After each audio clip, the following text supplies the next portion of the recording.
Okay, so first of all, so I don't forget, everybody pay attention. You may have seen the flyers. Hackathon. Around campus, there's one on the door there. So on April 14th, from 8 a.m. to 8 p.m., that's a Saturday, we have our hackathon for this semester. Every semester we do a local hackathon, and then we also travel to hackathons off campus if you're interested in that. So what a hackathon is a computer programming competition. Now, it's not about being a good programmer. Hackathons are about becoming a better programmer. So what you do is you sign up for these things, and we put you based on your skill level with a group that has people that are going to be complementary to your skill level. So if you're a beginner who barely knows anything, we put you with juniors or seniors who know something. And then you learn from them during the hackathon. So this shouldn't be something you're stressed about that you might not be able to help. We assume we're going to have a whole bunch of lower classmen who don't have a lot of background, who are basically going to be learning as they go through the hackathon, so that next year you'll be stronger in the hackathon, things like that. I do require this for my classes, so everybody in here has to sign up for this thing. If for some reason you are absolutely not able to make this date and time, there will be an alternate, very difficult assignment. It will be equivalent to 12 hours of work, since that's what you'll be putting into the hackathon. So that's always an option. But I would strongly encourage you to sign up for the hackathon. You will email Professor Josh Locklear at joshua.locklear@cuw.edu. If you want, CC me on it so I can see that you've signed up. Let him know that you put this on your calendar. Let him know that you will be doing the hackathon. It's from 8 a.m. to 8 p.m. on that Saturday, April 14th. You get breakfast, lunch, and dinner with it. Doesn't cost you a dime. If you want to see the actual flyer, it's on the door right there. Take a picture of it on your way out or something. Do let him know whether your preference is to do a mobile app or virtual reality or augmented reality. That way he puts you in a group or I put you in a group that is working on that type of thing. So if you want to learn about writing stuff for VR, we'll put you in a group that's doing some project in VR. If you want to learn about writing a mobile app for like Android or iPhone, we'll put you in a group that's doing that. So make sure you put your preference in for that. Yeah. What if you're only able to attend parts of it? Because music does money when some of the concert in the fall. Yeah, so it really depends on what. I mean, if you can come for like a majority of it and only miss like 2 hours, we could probably roll with that. Right. If you can only come for a couple of hours or like 4 hours, then probably you'll just do the alternate assignment, because otherwise then you're leaving your team, right? You're not getting that much out of it. Yeah. Augmented reality. So augmented reality is it's kind of big on cell phones right now, where you hold it up and you have like an app, and what it does is it looks at the real world and it paints stuff on the real world. So Pokemon Go has some augmented reality where you scan the room and you see the little Pokemon jumping around on that desk over there that you can go and try to capture them, right?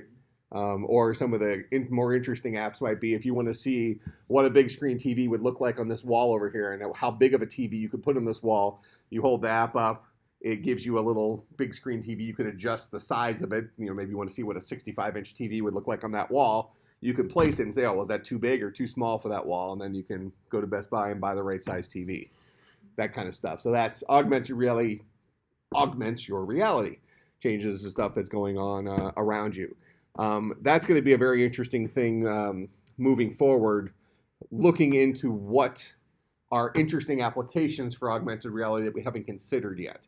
So some of the obvious things that have come out right now is like measuring rooms and stuff like that. So you could stand right here and put up the phone and you can measure the length of that wall, the length of this wall, the height, because it takes everything in proportion and will calculate the size of the room maybe within a centimeter or something like that for accuracy. So those are interesting, right? But not necessarily things you couldn't just do with a tape measure. Just makes your life a little bit easier to do quick little things like that. Certainly like interior decorating type stuff. If you want to know whether, you're checking out a house and the house is currently empty and you want to know what a king size bed might look like in this bedroom, you can use augmented reality to effectively place one in the room and see, do you have walking space on either side of it, that kind of thing. So those are kind of the obvious applications of AR. But moving down the line here, I think now that the technology is in the hands of developers, so for instance, you might even write an AR app as a mobile app. So you can have almost a hybrid between these two. But I think moving down the line over the next couple of years, we're going to see all sorts of applications of augmented reality that we're not even considering today. So we can't even guess what they're going to come up with that would be a cool use of augmented reality. I mean, some of the like proof of concept stuff that's out there that really isn't that practical is, if you remember from the Star Wars movies, there was that kind of almost looks like a chess game type thing that Luke had playing, where the guys were walking around on the board and stuff like that. Well, there's an AR app that allows you to play that game in augmented reality. So even if you replace that game with chess, I'm not sure augmented reality chess actually makes practical sense. Okay, because then in order to see the current state of the board, you're holding your phone up and you're saying, okay, what's my next move? I'm gonna, you're reaching out, you're not actually touching anything, but in augmented reality, you're grabbing a pawn, you're maybe moving it, and then it moves on the board, and then whoever you're playing with can look and see the board change. That's cool, but I don't know how practical that is. You would probably just get out a chessboard or grab one of the online chess apps and just play on your phone and make the movements. That would be more practical, even though that's a cool proof of concept that you could do that type of thing. Does that make sense? Similarly, especially as we start moving into augmented reality glasses, have you guys seen the HoloLens we have in the department? Yeah, so we have a Microsoft development device. It's like a $3,500 device called the HoloLens.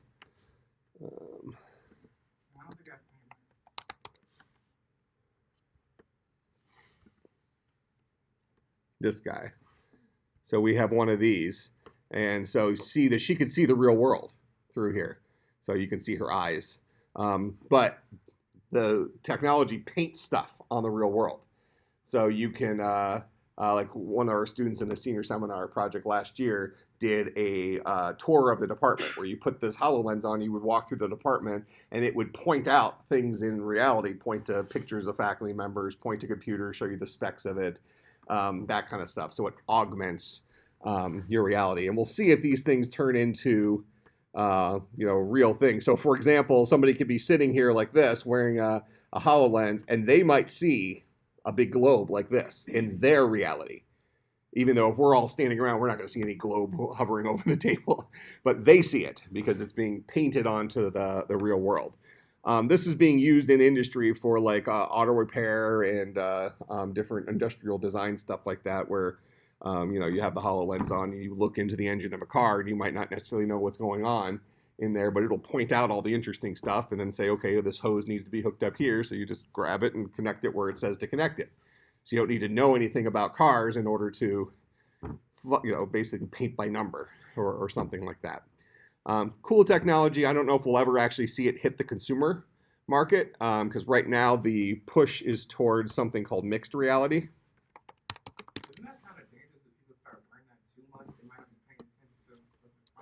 Well, I mean, let's say possibly, but that's the technology has to start somewhere. I mean, we already had an issue, if you remember, Google Glass from several years ago.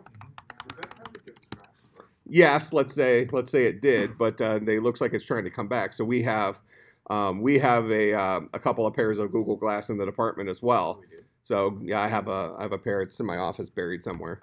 But so Google Glass looks something like this, where it looked like a pair of glasses type thing, but it just had the whole thing is this piece over here where just put a little screen over one of your eyes, so that would augment what you would see.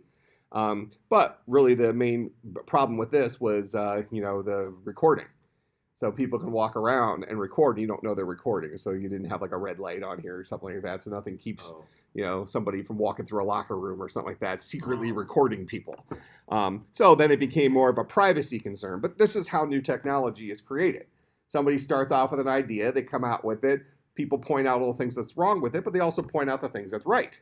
And then you come out with new iterations and things like that. So I think, within 10 years, it's going to be very common for people to be walking around wearing glasses that are augmenting their reality in some way.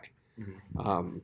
I know it never really worked all that well for me, but as an example, there was a app for Google Glass for golfers, where you would just look out and it would tell you, look at a bunker out there, it would say that's 220 yards away. You look at something else, so it augments what you see rather than you having to use a GPS app or something like that. But the battery lasted for 15 minutes, so you maybe get one hole in or something like that. But these are all cool pushes forward in technology, right? So this is going to lead us somewhere. The current push for Microsoft is this thing called mixed reality, and we have 3 of these headsets that we just got in. We'll be using them at the Hackathon. So these are similar to the Oculus Rift or the HTC Vive that we've had in the department, but these guys have what's called inside-out technology. So even though they have the hand controls like normal VR, and the headset looks like normal VR, it actually has cameras on it, so it doesn't require sensors. You don't have to set up sensors in the room. Instead, it's the cameras that figure out whether you're going to hit a wall or something like that. It's actually pretty slick. And Microsoft's idea is, and if you want to check this out sometime, I can take you in and give you the demo, but their idea is that you'll be using Windows in VR. They call it mixed reality, but effectively right now it's virtual reality. So when you put it on initially, your new Windows desktop, instead of having a single screen like this, you're in like a house. And if you want to go watch a movie, you teleport downstairs to where your theater is, and now you're watching movies on a 100-foot screen in virtual reality. If you want to have 10 monitors, you can put apps all around you, and then if you want to work on this one right here, you would have a keyboard. You'd work on this app. If you want to work on another one, you would just turn in space. You can put up as many monitors as you want all over the place because you can just pin apps to walls. You can just float apps anywhere you want. Again, whether or not this becomes a real thing, it's neat to think about, but are you really that productive in virtual reality now? I would say not necessarily until they figure out how to mimic they probably already have the mouse mimic to a certain extent with the touch controllers, but even then, I don't think it's as precise as a mouse. If you just move the mouse onto something to click it, that happens significantly faster than if you're in virtual reality and you're kind of pointing at something and then shooting at it, right, to select something. You're not as precise with that. And then the other thing being the keyboard. Even though keyboards don't seem cool, they're actually a pretty important part about being productive on computers. So until we can bring usable keyboards into VR, so that's probably going to require us to have some of the haptic gloves type things where they can, because right now you can paint a keyboard in VR. So I have a project I've been working on that's a visual programming language where you basically write code visually in virtual reality. I built kind of this giant keyboard in there, and on your little controls, I give you like a little, almost like a little angle thing. So you're kind of typing like you're playing drums, so like that. You're not going to type as fast, but it's something, right? So I'm not sure that's going to replace the keyboard, but this is moving us down the line. Eventually you might just be able to think about the words. So you can already speak, you can already do voice dictation. That might be fine for writing a paper or something like that. But for programming, it's going to mess up more often than not. It's probably going to mess up more than you're already messing up in programming. So it becomes a problem there as well. But in any case, strongly encourage you, strongly require you to get involved in the hackathon or do the alternative assignment. This is the dates for it. And it's a really good experience. Students almost always learn something there. But go in with the correct expectations. Don't think that you're going to be frowned upon if you think you suck at programming, because the expectation is a 200 student who's going into that is basically going to be useless as a productivity unit. But you're going to learn a lot from the other people in the group. And they're going to learn from having to teach you, because now they have to think about, how do I explain something in a different way rather than just doing it. Right? Because it's not about winning. Even when we travel for hackathons, I typically form teams. So we don't necessarily travel with the expectation of winning a hackathon. We travel with the expectation of everybody having a good experience, everybody coming out having learned something. So you put some weak people with some strong people, and everybody has a good experience. And so what? You didn't win the Xbox or something like that. It's not like the end of the world. But it's a pretty good experience, and this is the way to learn how to program at more of a professional level, because at these hackathons, you're building real applications. As opposed when you're in class, you're building these little tiny functions that is like suitable for a 2-day homework assignment. All right, and there's a disconnect there. But in any case, so questions about the hackathon before we move on? Everybody has the date written down? I already signed up on it. Okay, so you already emailed Professor Locklear? Yeah. Okay. CC you on the email? Yeah, you don't have to, but go. I would say I'd appreciate if you CC me just so I can mentally start thinking about skill level as well as who's interested in VR versus mobile, because I make the teams. Okay. So Professor Locklear kind of is he administrates the hackathon, and I'm the technical resource during the hackathon. So I'm here during the whole 12 hours, and I help out teams when they run into bugs and that kind of stuff. Any other questions? All right, so cool stuff. How many in here have never done anything with VR? I played like a few games. Yeah. Because, I mean, my feeling, I would strongly encourage you to choose VR, AR, unless that is just absolutely not an interest for you. From getting a job perspective, I'll just give you an example. So most of you realize I have software companies outside of school here. And so I had a couple of our former MSIT students working for me this last summer on a virtual reality game. Unfortunately, they both quit because they got jobs in industry doing VR stuff. But that's where the jobs are moving right now, is to VR and AR. So if we were looking at kind of highest paying jobs in computer science right now, this exact moment, it's probably mobile applications. That's been what's popular for the last decade, I'd say. So being an Android or an iOS developer, next semester we'll be doing a lot of Android stuff, more because it's just convenient because I don't have to worry about what kind of computers you have. Doing iOS, iPhone stuff is kind of the same. But that's probably going to get you the highest paying job this exact moment. But if we fast forward, let's call it 2 years, 3 years, kind of around the time when you're graduating, I can almost promise the big jobs are going to be in VR and AR. That's kind of the future of where computing is going.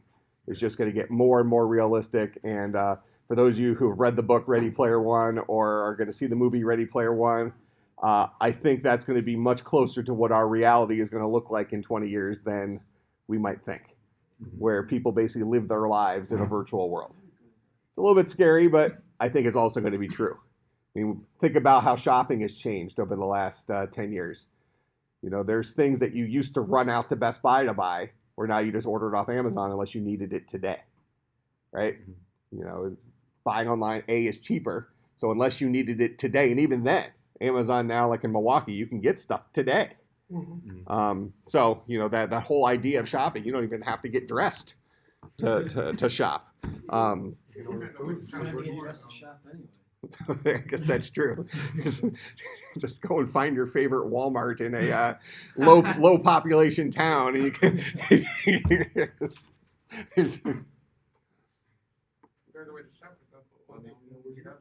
It depends what you mean by getting dressed. But yeah, I mean, so really the way we've done things has changed, hasn't it? I mean, at the same time, we might have the argument that also society is getting less healthy.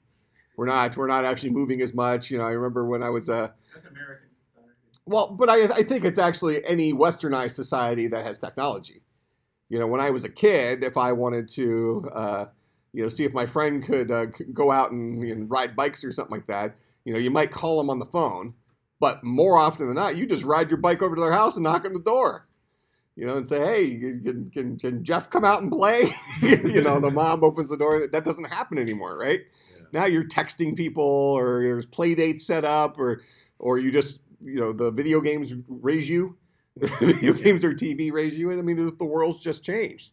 So we have, and this actually impacts education, because now what we have is we have I think I mentioned this to you maybe the first week of school. The average college student today is less prepared for college than ever. But I could also make the argument that the average college student today has more knowledge at their fingertips than ever. And what's happened is we've become so reliant on technology. Why do you need to learn stuff if you can just Google it? So you haven't learned how to solve some problems and things like that, but it's not because you're stupid. It's because you've been surrounded by power tools for the last decade and you've gotten really good at using them. So now you're in this this mode where it's difficult for you to learn new things because you're so used to having things just done for you. It's not about laziness, it's about availability. Who wouldn't? You know, it's you hear the old stories, parent says, I walked to school, 20 miles uphill both ways, that kind of stuff. Like, yeah, it's because you didn't have a car, or you didn't have a bike, or you didn't live on roads. Yeah. So now, people are riding these the hoverboard things to school and stuff like that. Well, I guarantee your parents would have done it too if they had it. I never got into hoverboard. I had one on campus till they banned me. They did. Yeah, they banned me. Do they ban Heelys? Because I've been wanting. Heelys? What's a Heely? Like the shoes with the wheels at the bottom? Oh, yeah. You can just like. Oh, yeah, I don't know. I haven't seen people with them here, but I know that's They might call it kind of a tile, but I mean. are they really called Heelys? Or that's just your name? That's what they're called. Oh, interesting. They banned Heelys from Most places. They don't make my size. I'm also concerned that it's possible they don't make bearings that are strong enough. I mean, you make your own. Yeah, I mean. Put a little Kinda spring round. on it, it'll shut the main ball. Well, those are just called rollerblades. So you can just move to wearing rollerblades at school. Okay. So in any case, let's go look at our homework assignment. This one was convert from a base into decimal, correct? Yep. How was that? Was that easy? Trivial? I thought it went better than the first one. Yeah, this is the function, right? That I even gave you the comments to say what it's supposed to do. Yeah, I know. That's what I was doing. And then somebody changed my... That was him. That wasn't me. Hey, I did it right. I don't know what he's talking about. I thought you told me you did it both ways, just in case. You did do it both ways. No, now first of all, this is the way that you guys did it. We wrote that. There was like a mob of 7 people at like 11 o'clock at night. And they're just running around Wittenberg trying to figure out what was what. Well, that's good. I was chewing in my room. Oh, you're talking. All right, so let's write this guy.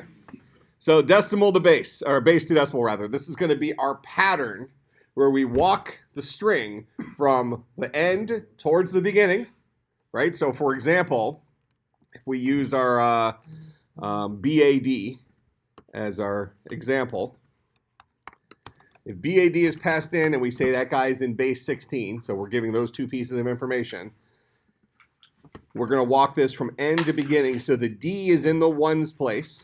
The A is in the 16s place. The B is in the 256 place.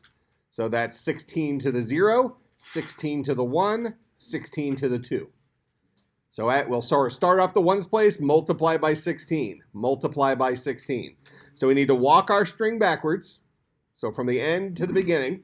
So we're looking for a for loop that will take I on a voyage from the last legal bucket in a string to the first legal bucket in the string.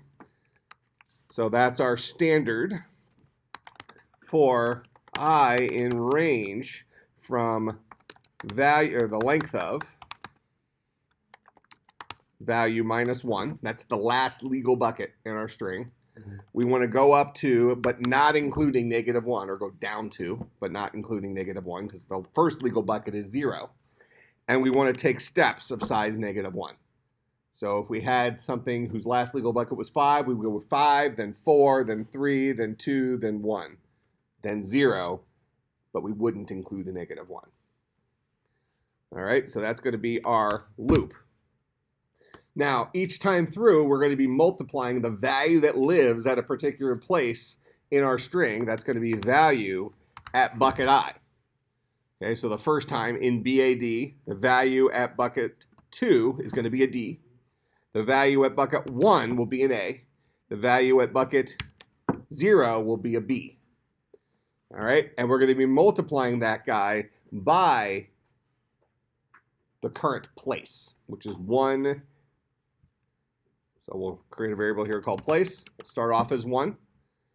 each time through our loop, place is going to equal place times our base. So if our base happened to be 16, the first time would be 1, times 16 will be 16, times 16 will be 256. So each time through our loop, our place multiplies by whatever the base is. Okay, so if our base happened to be 16, it would be 1, then 16, then 256. Then what is that, 4096? 256 times 16? And then 16, 536? Right? No, 65, 536. 16 to the third is 4096. 16 to the fourth is 65,536. Right. That's as far as I go. Actually, 2.1 billion should be to the fifth. Oh, is that right? That's 1 billion? Oh, no. Fell off after 4. All right. Now, value at bucket I is going to be a character that lives at position I in value. We need to get the integer version of that character. Okay, so if the character is a 0, we want the number 0. If the character is a 3, we want the number 3. So for something like that, we can just say, give me the integer value of that, correct? But where this falls down is when we need to have something like an A or a B, because an A should become a 10. A B should become an 11. So we need to have a way of mapping a 10 or an A to a 10. Does that make sense? Okay. So I'm going to write a little function here, and we're going to call this guy char to int. All right, and this guy's going to take a character as a parameter. And what I'm going to do is I'm going to give myself a string. So I'm going to say, we're going to call this guy, let's see, what, nummap. And this guy will be 0, 1, 2, 3, 4, 5, 6, 7, 8, 9, A, B, C, D, E, F, G, H, I, J, K, L, M, N, O, P. All right, so that's our alphabet. So now what we're going to do is we're going to go through every bucket of that looking for a C, whatever C is. If C was a 0, I want to return the position in this string where that guy lives. If C was an A, I want to return the position in this string where this guy lives. A lives at bucket 10, B lives at bucket 11, 0 lives at bucket 0, 4 lives at bucket 4. That makes sense?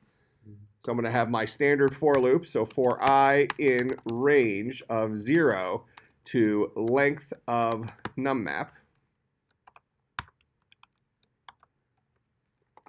if nummap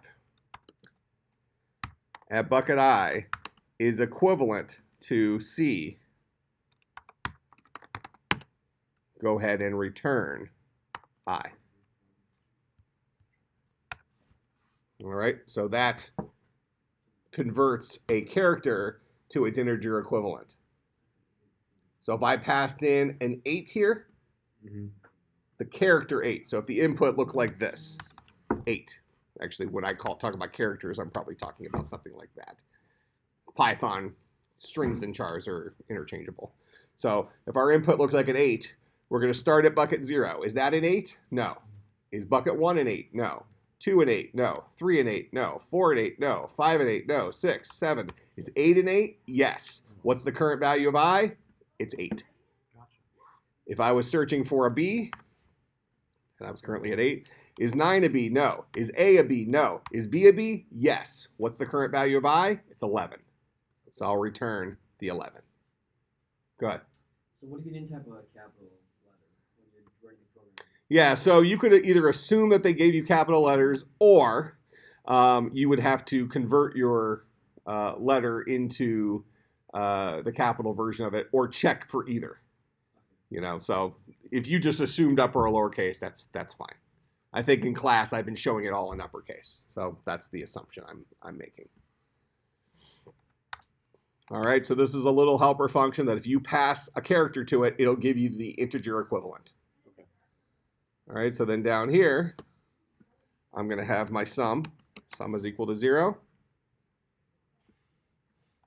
I'm going to set sum equal to whatever sum currently is plus char to int of the current character I'm looking at. So char to int of the current character will convert my current character into its integer equivalent. A 0 will become a 0, a 3 will become a 3, an A will become a 10, an F will become a 15, so on and so forth. All right? Now, I'm going to take that guy and I want to multiply it by the current place. So if I'm dealing with the 1's place, it'll be the value that lives there times 1. If I'm dealing with the 16's place, it'll be the value that lives there times 16. 256 place will be the value that lives there times 256. Each time through, after I change my sum, I'll make place base times larger. Base was in this case, we called this guy, if base was 16, place started off at 1. First time through, it's going to be the character times 1. Then place becomes 16. 1 times 16 is 16, storing the result back in place. Spin through again, multiply the value times the new value of place, which is 16. 16 then becomes 16 times 16, which is 256. So the next time through, place is now 256. So that guy's changing each time. This guy's changing each time. We're adding it to our sum. That makes sense? Mm-hmm. So that is base to decimal. So down here, I can go ahead and I can say, well, here I'll say answer is equal to base to decimal, and I'll go ahead and pass it my value, which is BAD, and I'll tell it that that's in base 16. And then I want to print out, so this guy will figure out what the decimal equivalent of BAD in base 16 is. And I'll go ahead and print out answer, and this should be 2989.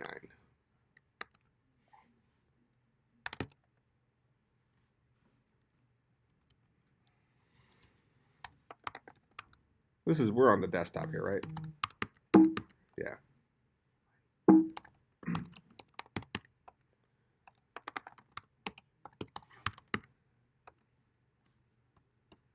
Oh, bad syntax. That's the syntax for Java.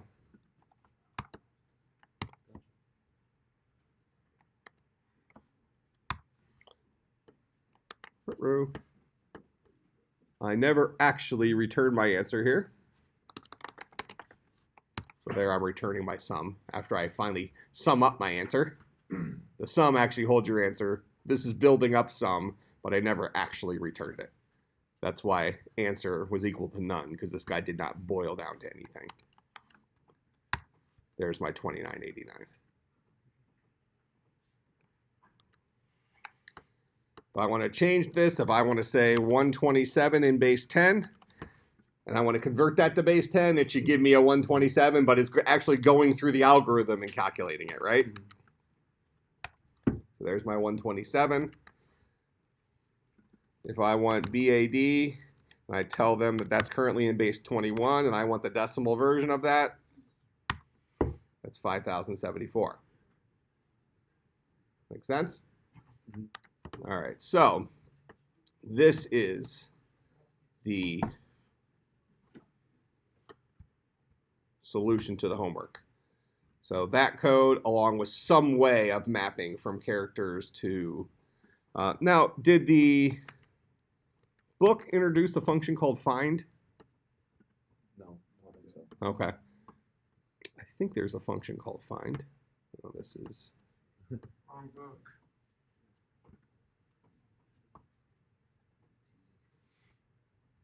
We've done up to 5 so far. Yeah. Yeah, so Python...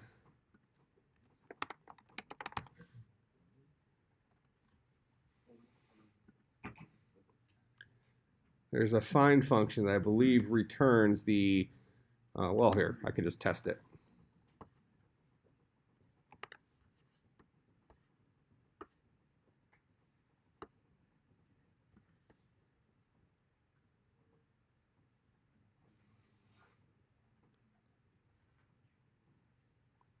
Yeah, so I can find in a string a particular substring. Okay, so I'm going to go ahead and show this to you because it would have helped us here.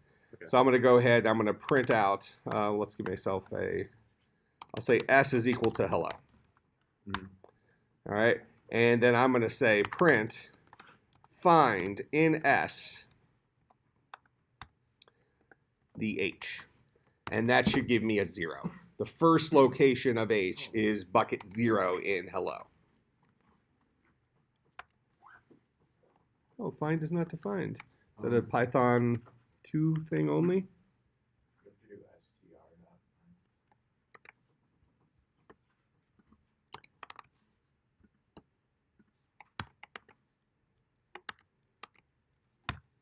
All right, so there's my 0.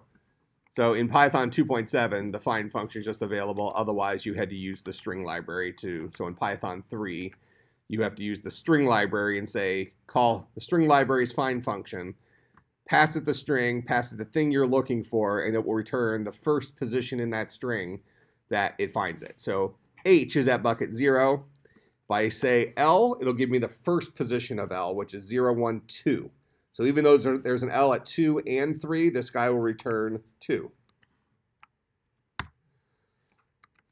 If I say I want the O, this guy will return 4. Oh, hold on.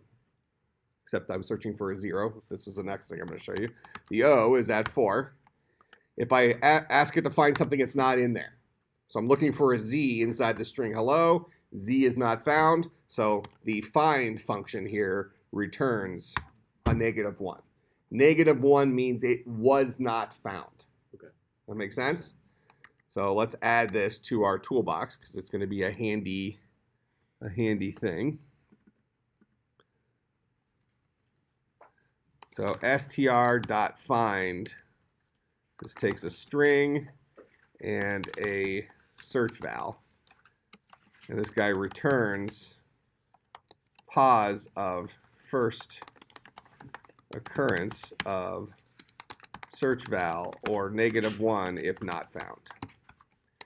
Okay, and if any of you have done anything in Java before, this function is equivalent to index of in Java. So it's the string name dot find. No, just the word string, str. Okay. str.find, and then the string that you're passing it is the string that you're looking for, so you're searching it. Interesting. So how's that different from our index function? Because we can do string name dot index, and then the value, like z in that case. Oh, so they. And it would give the index of it in the string. Okay, so if I say print s.index like that, Yes. and then I press it. If I do an h, this guy would give me a 0. Might have to brackets in there. No, So it gives me. Yeah, so they're the same. Okay. Yeah. So the book talks about the index function? Yes. Okay. So this guy will say is equal to index function for strings. So they're the same. They do the same thing. Cool. Which means that up here, what I would have done, if you didn't want to have this extra function, I would have copied nummap into base to decimal here. And then inside here,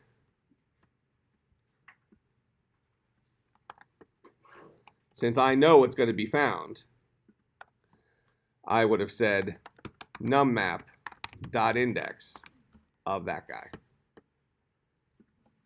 So now we're not reliant on this function that we wrote up here, because this function up here effectively does exactly what we're doing right here, using the index to find the position of this guy. I didn't know if they had introduced index to you. Okay. Awesome. But you see, they all do the same thing. So whether you remembered index or knew about find, you could have just written your own little function that does what you needed to do. So there, at the very least, there's evidence that you don't need to memorize everything in the language. Once you've used the language enough times, and once you've written enough things and used the index function or the find function, that'll be just a go-to move for you. But until you remember that, you can just write a short little function here that does what you need it to do. You don't need to run out to Home Depot every single time you need the exact tool for a job. Sometimes you can just build one. Okay, that's kind of the beauty of programming. All right, so this should give me the exact same result. I'm just no longer using my char to int. I'm using nummap.index instead.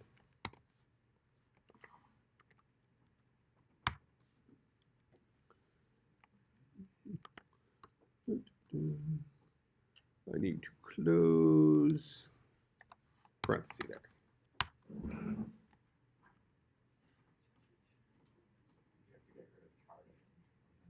Oh, thank you.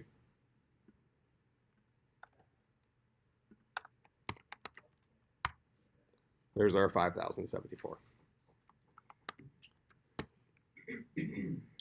All right, so that is base to decimal.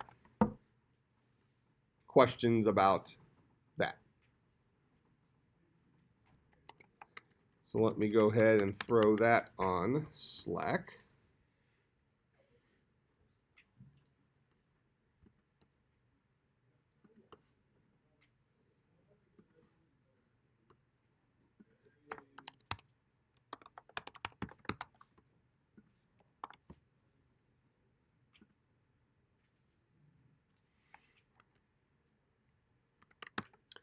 Okay, so then next so you've gone up to what in the book?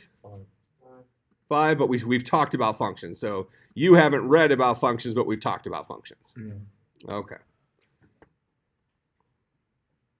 So then what I'm going to do, I'll go ahead and let's just say go through chapter 6 by the Wednesday we get back from break. Well, I'm not going to give it to you over break. So if you want to wait till the Monday we're back and then do it for Wednesday, but get through functions even though I've already introduced them. But this will take you through, some of the inner beauty of functions, some things that I'm not necessarily talking about the details of. We've already also talked about strings, so let's also go through this. I'm going to show you a couple things with strings here. So just because strings are pretty powerful. And we've already talked about lists and dictionaries as well. I really want to talk about classes. All right, so let's do this. Let's talk about our midterm. Well, it better be after the break because this is the last class before break, and we have 5 minutes left. This will be a rough test.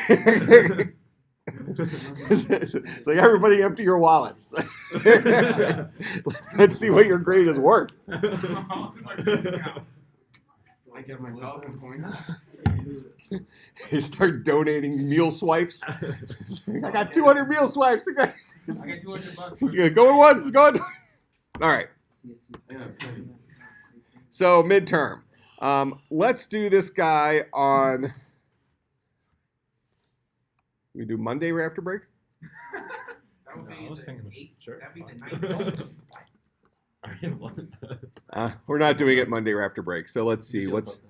Today is the 9th. So we're gone all. That's still. Did I not do anything? Okay, so we're back from break on the 19th. So let's do Friday the 23rd. And then I'll get it graded over that weekend. Sound good? Okay. So midterm Friday, March 23rd. I'll go over this in more detail when we maybe we come back Monday. Just, so what I'll typically do, so remind me on that Monday, I'll go through the slides from the beginning to where we're at that point. So I'll basically say let's have the cutoff for the midterm with all the material we've had up to this point. So things that I cover on Monday or Wednesday after break won't be covered on the midterm. That'll be on the final. But what I'll do is I'll go through all the slides and I'll point out areas. So that's what I'm going to do when I write the exam. I go through the slides and I decide, oh, that would be a good question or that won't be a good question. So I'll kind of do that as a dry run with the class and kind of point out the areas that I think are more important and the other areas that I'd have to be kind of desperate to ask that question. So you'll have kind of a focus on what to study. My exams are 10 questions. Oh, wow. There will be no multiple choice, no true false. So all these questions are short answer / programming. Okay. Now there'll be kind of two kinds of programming questions on the exam. I'll ask you to write a function or write some code that does something. Now the types of questions I would ask you on the exam are going to be significantly easier than the types of questions I would ask you in a homework assignment. Okay, because I want you to spend about 5 minutes on it in the exam. So I might ask you to, for instance, in this first exam, something along the lines of write the code necessary to count between 5 and 100, something like that. So making you write a for loop that takes I on a voyage between 5 and 100 inclusive. I might want you to print out all the elements of a string, or count the number of A's in a string, that kind of stuff. So things that are less algorithmic, where you're having to solve some sort of weird problem, and more just functional competency. Can you use loops? Can you walk through strings? Can you walk through lists and do something simple? All right. I will also probably have 1 or 2 questions on there that has you look at some code and tell me what that code does. All right. So I'll probably purposely name variables generically, just so it doesn't give away the answer. But you'll have to look at my code and say, ultimately what this code does is it calculates the smallest value in a list or something like that. Get what I'm saying? So most of you are going to be better at reading code right now than you are writing code. So the code I'll ask you to write on the exam will be simpler than the code I'll ask you to read on the exam. The code I'll ask you to read on the exam might be in the same ballpark as what we've done for like homework assignments or something like that. The other questions will be more short answer-y type stuff. The other thing I'll remind you about, remember my policy that if you do better on the final exam than you do in the midterm, I'll replace your midterm exam score with your final exam. So if you just bomb the midterm, you're not dead, okay? Especially in programming, that's a good thing because some of you it's gonna click at a later point in time. You might be clueless right now, and then 2 weeks after the midterm, things might just fall into place, and you just look at the midterm like, how did I do so badly on that? Okay, you can completely fix it with the final. All right, it's pretty fair. Yeah. Would it be like vice versa? No, not vice versa. You can't ace the midterm and then check out for the rest of the semester. yeah. What you get in the final exam definitely counts for your final exam, but you might be able to fix your midterm. All right, questions, comments, concerns, bribes. Talk loud. Probably something like 2. Yeah, I'll talk about it in more detail when we. Yeah, so you'll probably be 2 programming questions where you have to write something, maybe 2 programming questions where you have to read something, and then 6 questions that are more short answer, that kind of stuff. Awesome. But that's just an estimate. There could be 8 programming questions, but more than likely there'll be like 2. What? Command prompts. Yeah. When will this lecture be put on Oh, YouTube? my Lord, Leonard, please. It'll be up in 5 minutes. Fantastic. Thank you. Against your greatness. Oh my god, that is hilarious.